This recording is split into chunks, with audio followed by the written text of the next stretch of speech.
A gente faz isso através dos chamados tipos incompletos dentro da programação. O tipos incompletos ela não é um conceito que se restringe apenas ao C e ao C++.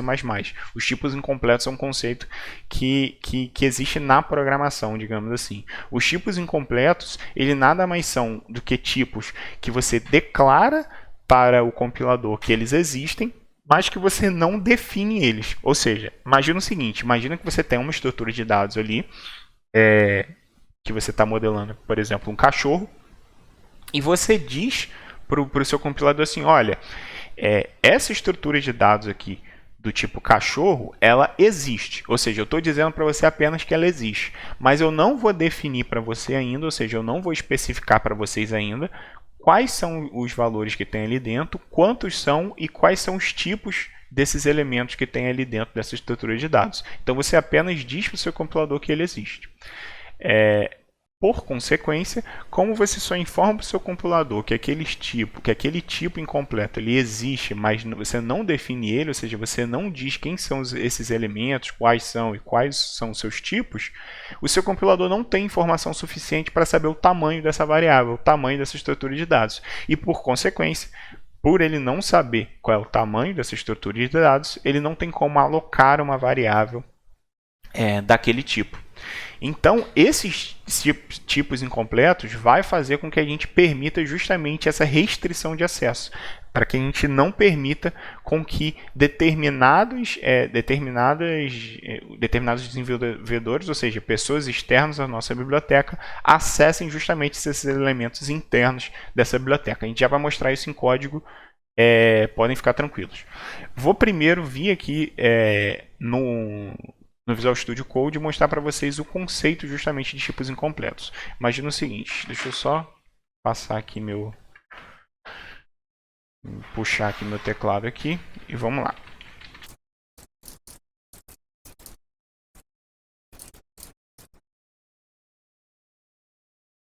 Vamos lá, pessoal. O que são os tipos incompletos aqui na prática? Na prática, a gente pode dizer que os tipos incompletos são como se fosse isso aqui. Imagina que a gente vai agora apenas declarar uma estrutura de dados aqui no nosso código. Então, a gente vai colocar aqui typedef struct casa underline t casa. O que eu quero dizer com essa linha aqui? Eu quero dizer que eu estou definindo uma estrutura, declarando, na verdade, declarando uma estrutura struct casa e estou dizendo só através do typedef que ele tem um nome de casa, apenas isso, só para que a gente tenha facilidade de uso dessa estrutura de dados. E eu apenas estou declarando ela aqui. O que quer dizer que eu não defini quais são os elementos internos do tipo casa. Entendeu? Então, isso aqui é apenas uma declaração. E se a gente chega aqui e compila esse código, ele roda normalmente, não tem problema nenhum nele. Porém, se eu tento criar um objeto, criar uma variável do tipo casa, e eu tento compilar isso aqui novamente, ele vai me dar o seguinte erro, storage size of casa isn't null. O que quer dizer isso? Quer dizer que ele não tem conhecimento dos elementos internos aqui, justamente desse tipo casa. E por ele não ter conhecimento de quantos elementos, quais são os seus tipos e assim por diante, ele não sabe qual é o tamanho que ele tem que alocar para essa variável casa. Então isso é um problema. Agora note uma coisa muito curiosa. Se eu chegar aqui e colocar ponteiro para casa, e eu salvar esse código aqui e tentar compilar, ele roda normalmente. Por que isso?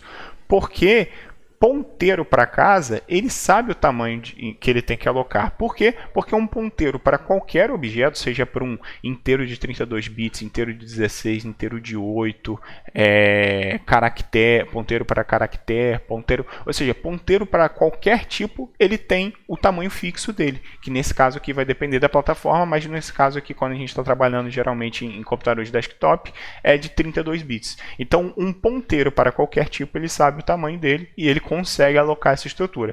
Porém, se eu tento alocar a estrutura de dados em si, ou seja, criar uma variável daquele tipo, eu não consigo, porque ele não sabe quem são os elementos da casa. Agora, se eu chegar aqui e eu criar esses elementos da casa agora, como por exemplo, criar um int quantidade de cômodos e um int quantidade de andares, por exemplo. Digamos que isso seja suficiente para definir essa estrutura de dados do tipo casa. Se eu criar aqui esses elementos aqui dentro, especificando para ele, ou seja, definindo justamente essa estrutura, agora ele tem informações suficientes para mensurar o tamanho dessa estrutura de dados casa. E aí, por consequência, ele consegue compilar esse código, porque agora ele consegue alocar um objeto casa, uma vez que ele sabe o tamanho dessa estrutura de dados. Então vamos lá. Isso aqui que eu falei para vocês é justamente o conceito, teoria e prática de tipos incompletos. Como que a gente consegue utilizar isso agora para ajudar a gente a esconder, digamos assim, encapsular estruturas de dados? É justamente isso que a gente vai ver aqui na prática agora. Eu vou escrever um código aqui agora e eu já explico para vocês.